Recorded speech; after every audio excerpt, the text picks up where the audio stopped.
오늘은 조선의 후궁 역사상 가장 화려했던 태종의 후궁들에 대한 이야기를 준비했습니다. 태종은 무려 18명의 후궁을 두었는데요.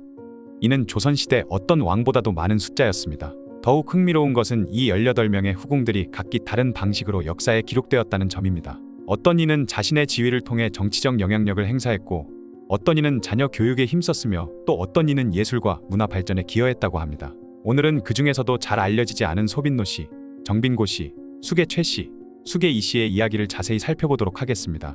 먼저 태종의 후궁 제도에 대해 잠깐 설명드리면, 태종은 왕권 강화를 위해 후궁들의 가문과 정략적 관계를 맺었다고 합니다. 이는 당시 여말선초에 혼란했던 전국을 안정시키기 위한 정치적 포석이었죠. 특히 태종은 후궁들을 선발할 때 가문의 배경과 교양, 그리고 그들이 가진 정치적 영향력까지 꼼꼼히 살펴보았다고 합니다. 그렇다면 이제 오늘의 주인공들 이야기로 들어가 보겠습니다. 먼저 소빈노 씨의 이야기부터 시작해볼까요? 그녀는 원래 소해공주라 불렸는데 흥미롭게도 1872년 고종 9년이 되어서야 소빈이라는 칭호를 받게 됩니다. 이는 그녀가 살아생전에는 한 번도 소빈이라 불리지 않았다는 뜻이죠. 소빈노 씨의 집안은 당시 조선의 내로라 하는 권문세가였습니다. 그녀의 아버지는 밀직제학을 지낸 노구산이었고 어머니는 우의정을 지낸 최렴의 딸이었죠. 특히 재미있는 점은 그녀의 고모가 고려 우왕의 세 번째 왕비였다는 사실입니다. 이러한 가문의 배경은 태종이 그녀를 후궁으로 간택하는데 큰 영향을 미쳤을 것으로 보입니다. 더욱이 그녀는 정의왕후의 어머니인 흥령부대부인과 이종사촌 관계였다고 하니 당시 그녀의 위상이 얼마나 대단했는지 짐작할 수 있죠. 1411년 10월 소빈노 씨는 명빈 김씨, 숙공공주 김씨와 함께 태종의 후궁으로 간택됩니다. 그녀의 가래식에서는 매우 특별한 일화가 하나 있었는데요. 당시 어린 시녀를 남장시키고 털이 있는 모자를 쓰게 했다고 합니다. 이는 원나라의 공주들이 하던 풍습이었다고 하는데 예조에서는 이를 문제삼아 하지 말 것을 강력히 건의했다고 하네요. 당시 조선은 고려의 원나라 풍습을 버리고 새로운 문화를 정립하려 했던 시기였기에 이러한 기록은 매우 의미 있는 역사적 증거가 됩니다. 소빈노 씨는 1413년에 숙혜옹주를 낳았습니다. 숙혜옹주는 후에 성원이 이정령과 혼인하게 되는데 이들 사이에서 3명의 아들과 1명의 딸이 태어났습니다. 특히 그녀의 외손자 중 한 명인 공숙공 이집은 1438년에 태어나 1509년까지 살았는데요. 그는 40세가 넘은 1479년이 돼서야 문과에 급제한 후 호조참찬, 이조판서 등 조선의 중요한 관직을 역임했죠. 흥미로운 점은 소빈노 씨가 병을 얻어 질병가에 거처할 때 딸 숙혜옹주가 어머니를 자신의 집으로 모시고 싶다고 청원했다는 기록이 있다는 것입니다. 이는 당시 모녀 간의 깊은 정을 엿볼 수 있는 대목이죠. 하지만 안타깝게도 그녀의 딸과 사위는 그녀보다 먼저 세상을 떠나게 됩니다.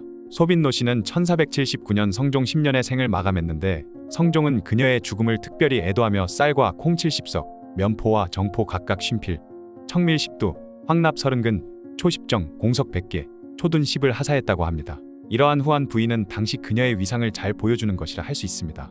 다음으로 정빈고 씨의 이야기를 들려드리겠습니다. 정빈고 씨는 궁인 출신으로 그녀의 가문에 대해서는 자세히 알려진 바가 없습니다. 하지만 그녀는 태종의 총애를 받아 1411년에 근영군 인홍을 낳았고 1426년 7월에 세상을 떠났습니다. 정빈고 씨와 관련해서 흥미로운 역사적 논쟁이 있었다고 합니다. 바로 그녀의 아들인 근영군의 친모가 누구인지에 대한 논란이었죠. 일부 학자들은 근영군이 신빈 신씨의 아들이라고 주장했지만 조선왕 조실록과 여러 역사적 기록을 통해 정빈고 씨의 아들임이 확실히 증명되었습니다.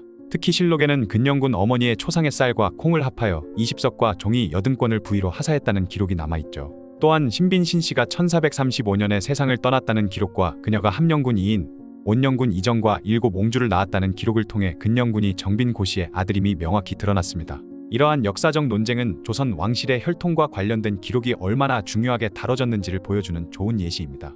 이제 수기최 씨와 수기이 씨의 이야기를 살펴보겠습니다. 수기최 씨는 일남 일녀를 두었는데 안타깝게도 딸은 1400년에 태어나 1402년에 요절했습니다.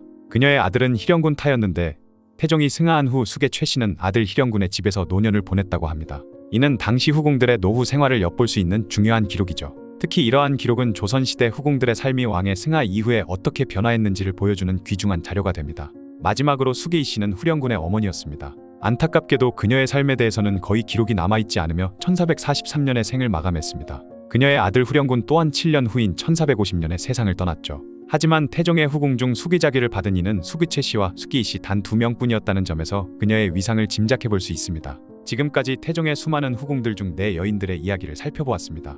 그녀들의 삶을 통해 조선 왕실의 새로운 면모를 발견할 수 있었죠. 다음 영상에서는 태종의 또 다른 후궁들의 이야기로 찾아뵙겠습니다. 구독과 좋아요 부탁드리며 알림 설정도 해주시면 감사하겠습니다.